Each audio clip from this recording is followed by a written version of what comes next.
देखो, हम लोग पढ़ रहे थे कि ये इन्वेजन्स जो स्टार्ट हुए थे ये नॉर्थ वेस्टर्न रीजन से स्टार्ट हुए थे।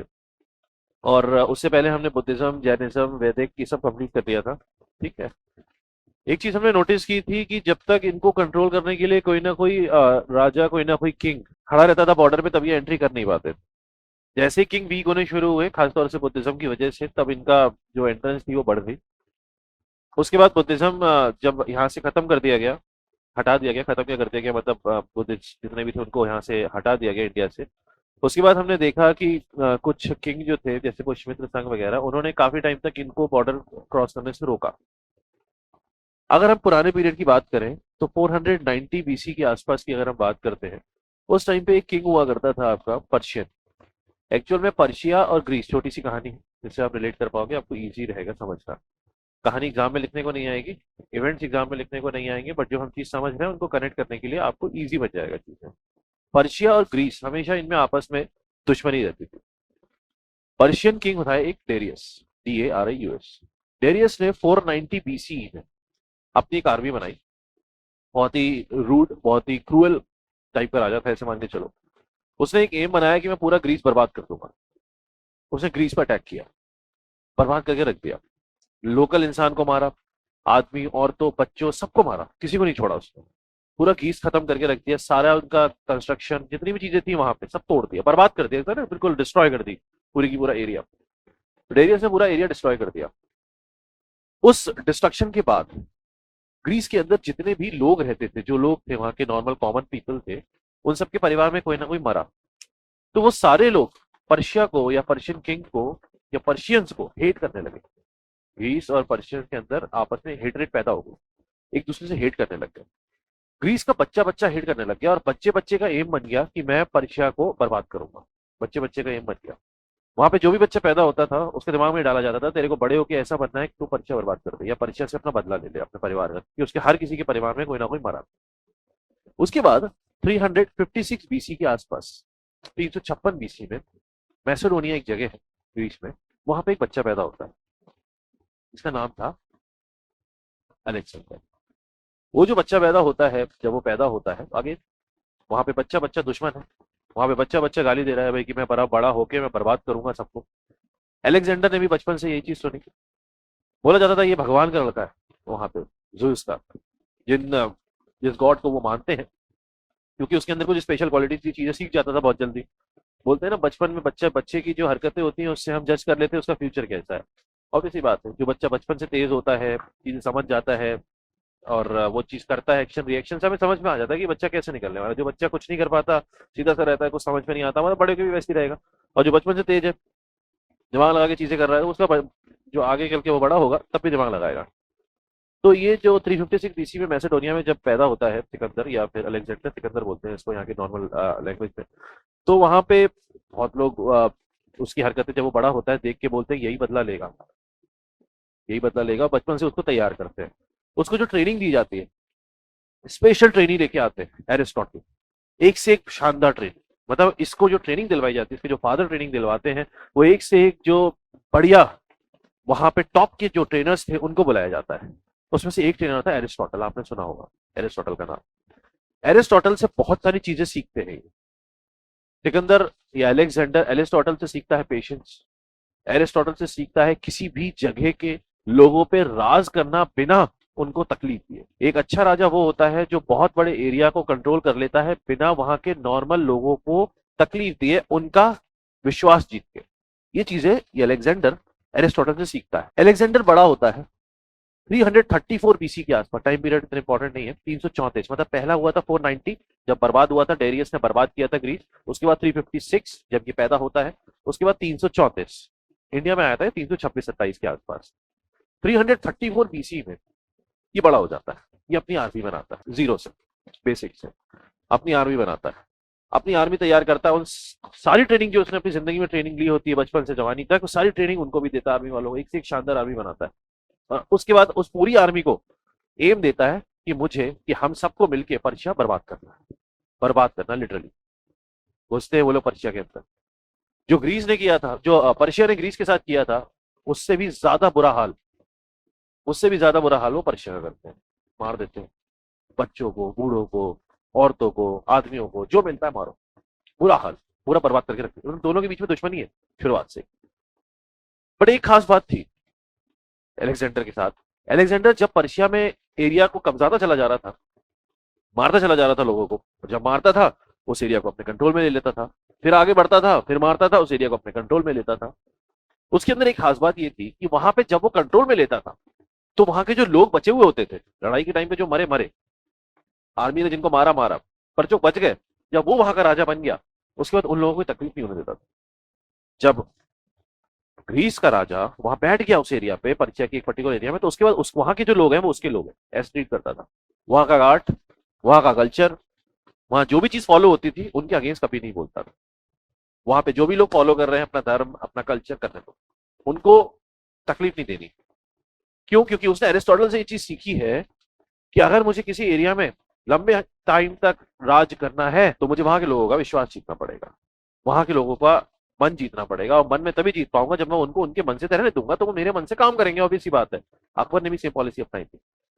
वो राजा, मैंने हमेशा बोला है, वो एडमिनिस्ट्रेटर, आप कल जाके एडमिनिस्ट्रेशन में बैठोगे जाके, वो राजा, वो जो हेड होता है हमेशा वो आगे बढ़ता है जिसको, जो लोगों के मन की बात जानता है या लोगों के मन की चीजें करना चाहता है जिससे लोग उसके मन का काम करें। समझ में आ रहा है? लोगों से काम करवाने के लिए लोगों के मन जीतना बहुत जरूरी होता है, तभी वो लोग अपना मान के उस चीज को करते हैं। समझ में आ रहा है? ये चीज इसमें फॉलो की। 334 बीसी में ये पर्शिया ऑलमोस्ट ऑक्यूपाई कर लेता है, वहां से जितने भी लोग थे उनको भगा देता है, मार देता है। उसके बाद ये सोचता है कि अब क्योंकि मैं इतने बड़े एरिया को कब्जा चुका हूं, जो कि कहीं ना कहीं स्ट्रॉन्गेस्ट पार्ट था एक पर्टिकुलर वर्ल्ड का, अब मैं आगे बढ़ूंगा, अब मैं पूरी दुनिया जीतूंगा। और वो उस चीज को कामयाब हो, ऑलमोस्ट हो भी जाता है उस चीज को करने में। तभी उसको अलेक्जेंडर सिकंदर बोलते हैं ना, जो जीता वो सिकंदर। एक तो कहावत है, इसका मतलब वो जीता ही है, हारा ही नहीं वो। बट स्टिल वो इंडिया से वापस लौट गया। इंडिया में जब वो एंट्री करने आता है 326-27 बीसी के आसपास, वो सोचता है मैं इंडिया में जाऊंगा, यहाँ भी लूट मचाऊंगा। उसका तो एम ही यही था, उसने सोचा पूरा वर्ल्ड जीतूंगा मैं। एक ऐसा राजा, एक ऐसा वॉरियर जिसने हर जगह तबाही मचाई, हर जगह को जीता, वो इंडिया से 327-326 के आसपास आके वापस लौट जाता है। उसका बहुत बड़ा रीजन बनता है किंग पोरस। पोरस एक ऐसा राजा था जिसकी हाइट 7 फुट थी, ऐसा लिखा है, 7 फीट उसकी हाइट थी। हाथी पे वो चलता था और बहुत ही टैलेंटेड वॉरियर, टैलेंटेड। पर अलेक्जेंडर उससे भी ज्यादा टैलेंटेड था। अब आप यहाँ पे एक चीज को समझना, ये जो पीरियड चल रहा है 326 बीसी का, जिसमें ये अटैक करने वाला है पोरस के साथ, पोरस के पास इंडिया में, इस पीरियड में इंडिया में कौन सा कल्चर चल रहा होगा? कौन सा पीरियड चल रहा होगा? वैदिक पीरियड चल रहा है। वैदिक पीरियड में लिखी नहीं जाती चीजें, कॉन्सेप्ट को समझना।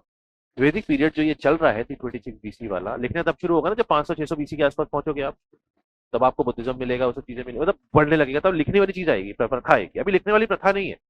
326 बीसी में रिलेट करके पढ़ोगे तो याद रहेगी चीजें। इंडिया में तो इंडियन एस्पेक्ट नहीं पढ़ना है ना चीजों को। इस पीरियड में इंडिया में हिस्ट्री लिखी नहीं जाती थी, हिस्ट्री बोली जाती थी। बट ये जो बाहर वाली कंट्रीज है इनमें लिखना शुरू हो गया था। ये जो पर्शियन कंट्रीज हैं, ग्रीक हैं, ये लोग लिखने लग गए थे। इनको पता था राइटिंग की, इनकी एक स्क्रिप्ट थी, खरोच थी, बताऊंगा अभी। ये लिखते थे उसमें, इनकी स्क्रिप्ट थी अपनी खुद, हमारी कोई लिखने की स्क्रिप्ट नहीं थी अभी। ये जब आ जाएंगे तो खरोच की स्क्रिप्ट ही आगे चल के उर्दू और इनमें आपको बनती हुई दिखेगी, आप पढ़ेंगे अभी इस चीज को आगे। इनकी अपनी स्क्रिप्ट थी, ये लिखना जानते थे। इंडिया में जो ऋषि मुनि थे वो एक दूसरे के कल्चर, वही वाला कल्चर फॉलो कर रहे थे। गुरु ने शिष्य को बताया, शिष्य ने अपने शिष्य को बताया। क्योंकि इंडियन हिस्ट्री रिटर्न नहीं थी या लिखने का सिस्टम नहीं था, तो इंडियन किंग ने क्या किया क्या नहीं किया वो एग्जैक्टली हमें पर्शियन हिस्ट्री से पता लगा। समझ में आ रहा है? पर्शियन हिस्ट्री से पता लगा है कि इंडिया में क्या हुआ, पहली चीज। तो क्या पर्शियन जिन्होंने वो हिस्ट्री लिखी है वो अपने राजा के अगेंस्ट कभी कुछ लिख सकते हैं? नहीं, कभी नहीं लिख सकते। बहुत सारे हिस्टोरियंस ये बोलते हैं कि सिकंदर, अलेक्जेंडर वॉर हारा। बहुत सारे लोग बोलते हैं वॉर हारा था पोरस से। बहुत सारे लोग बोलते हैं ये वॉर नहीं हारा, वॉर पोरस हारा था। पोरस ने हारा, बट पोरस एक वॉरियर था, इसको अच्छा लगा और इसने पोरस को छोड़ दिया और वहीं पे बोला कि तुम राज्य करते रहो, जो कि लॉजिकली फिट नहीं बैठता। क्योंकि अलेक्जेंडर एक ऐसा राजा था जो किसी को नहीं छोड़ता था। कभी नहीं छोड़ा उसने किसी को। जिस जगह पे उसने अटैक किया उस जगह में उसको मारा उस राजा पर। उसकी पूरी हिस्ट्री ऐसी है, उसने किसी को नहीं छोड़ा। तो उसने पुलिस को क्यों छोड़ दिया? मतलब ऐसा क्या उसने इम्प्रेस हो गया, ऐसा क्या कि मतलब ऐसा क्या हो गया? तीसरी चीज, ये जिस रास्ते से एंटर किया था इंडिया, जब लड़ाई हुई खत्म, ये उस रास्ते से वापस नहीं गया। ये जो एंट्री किया था ये डायरेक्ट रास्ते से किया था, पाकिस्तान जीतते हुए, अफगानिस्तान वाला एरिया पूरा कब्जाते हुए फिर एंटर किया था, ये झेलम पे आया था। वॉर कुछ ऐसी हुई थी कि ये पाकिस्तान को इसने कब्जाया, अफगानिस्तान वाला पार्ट पूरा जीता, परिचय से एंट्री कर रहा है ना उधर से। फिर बीच में झेलम रिवर आती है, झेलम बड़ी नदी है झेलम। झेलम के इस साइड ये लोग थे, पोरस का पूरा किंगडम इधर था, झेलम के इधर साइड था झेलम रिवर। पोरस के किंगडम में एंट्री करने के लिए, पोरस को अटैक करने के लिए इसको ये रिवर क्रॉस करनी थी अपनी आर्मी के साथ। पूरी रिवर थी, बहुत लंबी। बारिश का सीजन चल रहा था जब ये लड़ाई हुई थी, रेनी सीजन था, जिसकी वजह से ये जो रिवर थी इसकी डेप्थ थी बहुत ज्यादा हो गई थी। तो इसको घोड़े से पार करना पॉसिबल नहीं था प्रैक्टिकली, वरना ये डूब जाते। On the other hand Porus इधर साइड खड़ा था पूरी आर्मी के साथ। इसने क्या किया, इसने थोड़ा दिमाग चालू तो था ये, ऐसा हिस्ट्री बोलती है, पर्शियन हिस्ट्री। पोरस की आर्मी पूरी यहाँ गई थी, हाथियों पे चलते थे वो, ये घोड़े पे चलते थे। यहाँ तक इनका एक स्पेशल घोड़ा था, वो घोड़ा इस लड़ाई में मारा गया था एलेक्सेंडर का। इन्होंने क्या किया, ये घोड़े से चलते थे, वो हाथी से चलता था, पूरी आर्मी उनकी हाथों से चलती थी। इंडिया में हाथियों की इस समय बहुत ज्यादा प्रथा थी, मैंने आपको बताया, मगध में भी सारे हाथी, हर जगह हाथी, मतलब हाथी चाहिए होते थे उनको, क्योंकि हाथी के सामने लड़ना पॉसिबल नहीं हो पाता।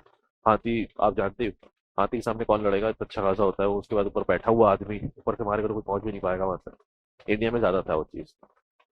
इसने क्या किया, इस साइड में, रिवर के इस साइड में अपना एक डुप्लीकेट, ऐसा हिस्ट्री बोलती है, अपना एक डुप्लीकेट अलेक्जेंडर ने खड़ा किया और उसके साथ एक आर्मी खड़ी कर दी, टुकड़ी, आर्मी का एक पार्ट। पोरस की आर्मी और पोरस ने देखा सामने अलेक्जेंडर खड़ा है, क्योंकि अलेक्जेंडर का डुप्लीकेट था। पीछे से अलेक्जेंडर अपने कपड़े वपड़े चेंज करके, अपना मुंह बंद करके, छुपा के, आधी आर्मी के साथ वापस चला जाता घूम के। अलेक्जेंडर सामने अपना डुप्लीकेट खड़ा कर देता, जिससे पोरस की आर्मी को, पोरस को लगे सामने अलेक्जेंडर खड़ा है, रिवर के लेवल का नीचे होने का वेट कर रहा है। ऑन द अदर हैंड ये पीछे से, आर्मी बहुत बड़ी होती है इनकी, पीछे से अपनी एक आर्मी घुमा के रिवर क्रॉस करने के रास्ते से इधर से एंट्री मार के इधर आ जाते हैं, रिवर को क्रॉस करते करते, जो असली अलेक्जेंडर होता है। पोरस को अभी भी यही लग रहा होता है कि सामने अलेक्जेंडर खड़ा है। देखो एग्जाम में कहानी नहीं आएगी, ये सिर्फ जो मैं समझाने वाला हूँ ना, या समझा रहा हूँ आगे, वो रिलेट करने के लिए आपको बता रहा हूँ, जिससे आप जब इस चीज को याद करोगे ना, आपको पूरी कहानी याद आ जाएगी, फिर आप भूलोगे चीजें। क्योंकि हमें अच्छी लगती है कहानी, है ना, तो हम रिलेट कर पाते हैं। रिलेट करना इंपॉर्टेंट है हिस्ट्री में, ऐसे पढ़ोगे तो भूल जाओगे, क्योंकि हिस्ट्री फिर आपको लगी बोरिंग, मैं दिखा दिया थोड़ी होगा, मजा नहीं आएगा ऐसे। इन्होंने क्या किया, अपना एक पूरा आधी आर्मी लेके इधर से, ये अलेक्जेंडर, असली अलेक्जेंडर आ गया। पोरस को लगा कि अलेक्जेंडर ने कुछ आर्मी भेजी है पीछे से, पोरस को लगा अलेक्जेंडर से तो मेरे को लड़ने में थोड़ा सा दिक्कत हो सकती है, पर छोटी मोटी आर्मी को तो मैं ऐसे ही मार दूंगा। पोरस क्या कहता है, इसका बेटा होता है पोरस का, अपने बेटे से कहता है जा बेटा, इस छोटी आर्मी को तू ही निपटा दे। पता नहीं होता अलेक्जेंडर आ रहा है उस आर्मी से। पोरस अपने बेटे को भेज देता है किसकी आर्मी के पास, जो इधर से आर्मी घूम के आई होती है। अलेक्जेंडर होता है वहां पे, इसको पता नहीं होता अलेक्जेंडर, वरना खोज जाता, क्योंकि अलेक्जेंडर से तो क्या लड़ेगा, उसका बेटा मारा ही जाएगा, ऑब्वियस सी बात है।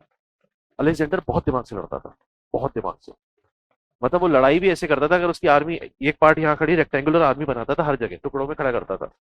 और उसके जो अटैकिंग तरीके होते थे ना, वो बोलता था कि ये वाली आर्मी इधर अटैक करेगी, इसको नहीं अटैक करेगी, सामने वाले को अटैक नहीं करेगी, क्रॉस। ये वाली आर्मी इधर अटैक करेगी, ये वाली आर्मी, उसकी जो टैक्टिक्स थी ना, दिमाग जो था उसका, क्योंकि उसने बचपन से सीखी है वो चीजें, बहुत टैलेंटेड था, इसलिए वो जीता हर जगह, हर वॉर को जीता। पोरस अपने बेटे को भेज देता है अलेक्जेंडर से लड़ने के लिए, उसका बेटा मार दिया जाता है। जब बेटा मर जाता है उसका, तो उसको समझ में आता है ये खेल गड़बड़ है, मेरे बेटे को छोटा मोटा इंसान तो नहीं मार सकता। क्योंकि वो पोरस का लड़का था, पोरस भी तो बेटे को तैयार किया होगा ना, ऐसी थोड़ी। एक आईएएस का लड़का अगर है तो वो ढंग से तैयार करेगा ना उसे, ऐसे तो है नहीं कि वो ऐसी हवाबाजी में तैयार कर ले। वो बात अलग है, आईएएस के लड़के कभी तैयार नहीं होते, हमारे घर ज्यादा करते हैं, ऐसे ही होता। रियलिटी तो यही है, सच्चाई यही है, बहुत कम होता है। अगर बात करोगे तो 5% ऐसे होते हैं कि आईएएस के बच्चे आईएएस या किसी अच्छी सर्विसेज में जाते हैं, वरना वो तो हाई फाई गाड़ियां लेके घूम रहे होते हैं, पैसे उड़ा रहे होते हैं, जिंदगी असली मजे ले रहे होते हैं, जब तक बाप होता है। बट पोरस के साथ ऐसा नहीं था। पोरस ने तैयारी कराई थी अपने बेटे को अच्छे ढंग से, उसको लग रहा था मेरा बेटा तो नहीं मारा जा सकता, बट मार दिया तो उसे लगा नहीं यार गड़बड़ है, ये अलेक्जेंडर है जिसने मारा है। फिर वो जाता है खुद लड़ने के लिए, और फिर असली वॉर स्टार्ट होती है दोनों के बीच में, जिसका रिजल्ट कंफ्यूजिंग, लोग ये बोलते हैं कि पोरस ने सबको मारा, बहुत लोगों को मारा पोरस ने, अलेक्जेंडर भी मारता ही था, उसको ऑब्वियस सी बात है, उसकी हॉबी थी मारना, उसने मारा। फिर पोरस के बहुत ज्यादा चोट लगती है, पोरस हाथी से नीचे गिर जाता है, ऐसा लिखा है। बट पॉइंट इज दैट कि वो पर्शियन हिस्ट्री में लिखा है। पोरस की हिस्ट्री इंडिया में मिलती है हमें, क्योंकि वो इंडिया में किंग था, इंडिया का किंग था। बट इंडियन हिस्ट्री लिखी नहीं जाती थी उस टाइम पे, तो हमें कुछ मिला नहीं उसके बारे में। हमने जो हिस्ट्री अंदाजा लगाया वो लगाया पर्शियन हिस्ट्री से, और पर्शियन हिस्ट्री जिसने लिखी, जो हिस्टोरियन है, वो अपने राजा की बेइज्जती तो कभी नहीं करने वाले। नहीं करेंगे ना, वो किसी बात है, वो तारीफ ही करेंगे, वो तो कहेंगे हमारे राजा जीता, हमारे राजा जीता। जो भी था, हमें नहीं पता क्या हुआ। हमें इतना पता है कि वो लड़ाई का कोई रिजल्ट नहीं आया। अलेक्जेंडर हारा या जीता आगे की बात है, पर लड़ाई के एंड में, वॉर के एंड में, पोरस दोबारा से किंग बन गया। उसको दोबारा से वही एरिया दे दिया गया जिस एरिया में वो रहता था, और अलेक्जेंडर वापस लौट जाता है। अलेक्जेंडर जिस रास्ते से आया था उस रास्ते से वापस नहीं जाता। अलेक्जेंडर घूम के दूसरे रास्ते से वापस जाता है, पूरा चक्कर मार के। ऐसा बोलते हैं कुछ इंडियन हिस्टोरियंस कि अलेक्जेंडर ने ये रास्ता इसलिए पकड़ा जिससे लोगों को ये ना लगे कि वो हार के वापस आया, क्योंकि अगर वो सेम रास्ते से वापस जाता तो लोगों को लगता वो भाग के वापस आया। तो उसने लंबा रास्ता पकड़ा जिससे लोगों को ये अंदाजा ना लगे कि वो भाग के वापस आया, लोगों को ये लगे कि वो अपना दया भाव दिखा के पूरा उसको छोड़ के फिर वापस आया। ऐसे हिस्टोरियंस बोलते हैं। हिस्ट्री बहुत कॉम्प्लिकेटेड है, क्योंकि जिस चीज को हमें नहीं मिली, हमें लिखा हुआ नहीं मिला, हम उस चीज को दूसरे के हिसाब से मानते हैं। और मैंने हमेशा बोला, हिस्ट्री अपने हिसाब से हर इंसान लिख सकता है, और लिखी गई है। मॉडर्न हिस्ट्री कांग्रेस ने लिखी तो कांग्रेस की वाहवाही देखोगे उसके अंदर आप, है ना। मेडिवल हिस्ट्री मुगल्स ने लिखी तो मुगल्स की वाहवाही देखोगे वहां पे आप, है ना। उससे पहले हिस्ट्री ब्राह्मण्स ने लिखी या बुद्धिज्म ने लिखी तो वहां पे उनकी वाहवाही देखोगे। मतलब पॉइंट इज दैट कि हिस्ट्री हमें जो मिली है, जो हम पढ़ते हैं for exam point of view, वो कितनी सच है कितनी सच नहीं है, इस पे अगर हम सोचने बैठ जाएं तो हमारा दिमाग खराब हो जाएगा। हमें इसे पढ़ना होता है क्योंकि एग्जाम निकालना होता है। क्या सही है क्या नहीं इस समय मतलब है नहीं actually, क्योंकि वही बात है ना, आपकी अगर अपनी किताब लिखोगे आप, तो आप अपनी अपने गंदे पॉइंट तो लिखोगे नहीं इस किताब में, कि मैं ये भी करता हूँ, मैं पढ़ाई नहीं करता, मैं खाता रहता हूँ। आप तो लिखोगे नहीं ये काम। आप तो ये लिखोगे, नहीं मैं तो बहुत सही इंसान हूँ, मैं सुबह जबरदस्ती अपनी तारीफ ही करोगे, ऑब्वियस बात है। और कोई और लिख रहा है तो और तारीफ करेगा आपकी, क्योंकि आप उसको पैसे दे रहे हो लिखने के। जो पोएट है या कोर्ट में बैठते थे हिस्टोरियंस राजाओं के, तो राजाओं की कितनी तारीफ हवाबाजी कितनी करते थे, कि राजा एक तीर से कितने हजार लोगों को मार देता है, मतलब उनकी हवाबाजी की लिमिट ही नहीं है। यही तो लिखते थे वहां पे जो कोर्ट में बैठे होते थे, कि भाई एक तीर मारेगा पता नहीं क्या हो जाएगा, तूफान आ जाएगा, ये गिर जाएगा, वो ऐसे थोड़ी होता है। ऐसे होता है। बट वो लिखने का उनका तरीका है, वो इस तरीके से लिखते थे, इतना बढ़ा चढ़ा के बिल्कुल मल्टीप्लाई करके एकदम मसाला वसाला मार देंगे, पूरा ऊपर तड़का मारेंगे कसूरी मेथी का, फिर घुमा के फिर देखेंगे देखो, एकदम खुशबूदार हिस्ट्री आपके लिए, है ना। तो कहने का मेरा मतलब ये है कि अलेक्जेंडर इंडिया के अंदर ज्यादा कुछ कर नहीं पाया, क्योंकि उसको पोरस ने करने नहीं दिया, और वो वापस लौट गया वहां जाके, फिर उसने तबाही मचाई, जो भी करता था वो करता रहा। पोरस यहाँ पे इनका एक बहुत बड़ी दीवार बना जिसने इनको एंटर नहीं करने दिया, आफ्टर पुष्यमित्र या आफ्टर वो सारे राजा जिन्होंने इनको रोका हुआ था, उसके बाद भी ये एंटर नहीं कर पाए।